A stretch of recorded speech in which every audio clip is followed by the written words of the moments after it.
भारत के विधायी इतिहास में पहली बार तमिलनाडु सरकार ने राज्यपाल या राष्ट्रपति की मंजूरी के बिना 10 कानून पास कर दी। मुख्यमंत्री एम.के. स्टालिन के नेतृत्व वाली द्रमुक सरकार ने सुप्रीम कोर्ट के आदेश को आधार बनाकर इस संबंध में अधिसूचना जारी कर दी है। राज्य विधानमंडल से पारित इन विधेयकों को राज्य सरकार ने शनिवार को आधिकारिक राजपत्र में अधिसूचित किया, जिसमें कहा गया है कि इन कानूनों को राज्यपाल आर.एन. रवि की ओर से स्वीकृति दे दी गई है।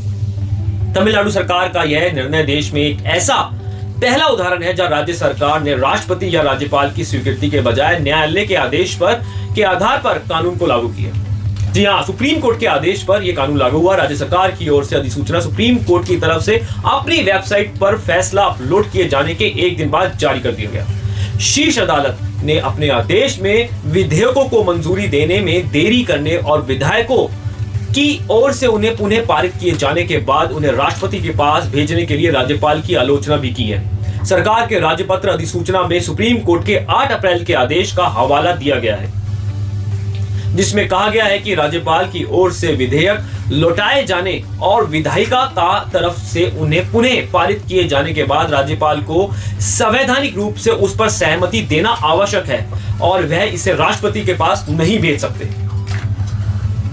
राज्य सरकार ने अधिसूचना में आगे कहा, उक्त विधेयक को सुरक्षित रखने की तिथि के बाद माननीय राष्ट्रपति की ओर से की गई सभी कार्यवाही कानून के अंतर्गत नहीं है और उक्त विधेयक को मंजूरी के लिए उनके समक्ष प्रस्तुत किए जाने की तिथि को माननीय राज्यपाल की तरफ से मंजूरी दे दी गई है।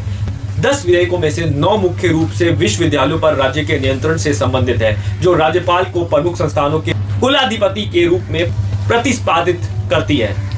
इन विधेयकों को 2022 और 2023 के बीच पारित किया गया था। एक विधेयक 2020 में पारित किया गया था। राज्यपाल ने अनुच्छेद 200 के तहत समय पर स्वीकृत किए बिना विधेयकों को रोक दिया, जिसके बाद राज्य सरकार ने सुप्रीम कोर्ट का रुख किया था। Justice J B. पारदीवाला और जस्टिस आर. महादेवन की पीठ ने अनुच्छेद 142 के तहत अपनी असाधारण शक्तियों का इस्तेमाल करते हुए फैसला सुनाया कि इन विधेयकों को उस दिन से स्वीकृत माना जाएगा जिस दिन उन्हें पुनः पारित किए जाने के बाद राज्यपाल के पास दोबारा भेजा गया। द्रमुक सांसद और वरिष्ठ वकील पी. विल्सन ने सोशल मीडिया पोस्ट में लिखा, सुप्रीम कोर्ट के आदेश के अनुसार तमिलनाडु सरकार ने सरकारी राजपत्र में 10 अधिनियमों को अधिसूचित किया है और वे लागू हो गए हैं। इतिहास रच लिया गया है क्योंकि ये भारत में किसी भी विधानमंडल के पहले अधिनियम हैं जो राज्यपाल या राष्ट्रपति के हस्ताक्षर के बिना बल्कि शीर्ष न्यायालय के निर्णय के आधार पर प्रभावी हुए हैं। तमिलनाडु के संबंध में सुप्रीम कोर्ट ने कहा कि अनुच्छेद 200 के तहत राज्यपालों के कार्यों के लिए समय सीमा तय करने में वह राज्यपाल के पद को कमजोर नहीं कर रहा है, लेकिन राज्यपालों को संसदीय लोकतंत्र की स्थापित परंपराओं के प्रति उचित सम्मान के साथ कार्य करना चाहिए।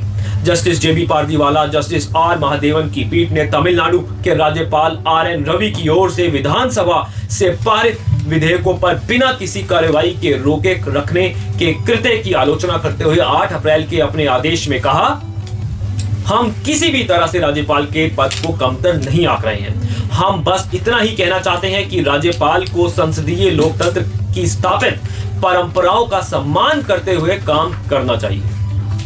विधायिका के माध्यम से व्यक्त की जा रही जनता की इच्छा का सम्मान करना चाहिए और साथ ही जनता के प्रति उत्तरदायी निर्वाचित सरकार का भी सम्मान करना चाहिए। उन्हें मित्र, दार्शनिक और मार्गदर्शक की अपनी भूमिका निष्पक्षता से निभानी चाहिए, राजनीतिक सुविधा के विचारों से नहीं, बल्कि उनकी तरफ से ली गई संवैधानिक शपथ की पवित्रता से निर्देशित होना चाहिए। सुप्रीम कोर्ट का फैसला क्यों है खास?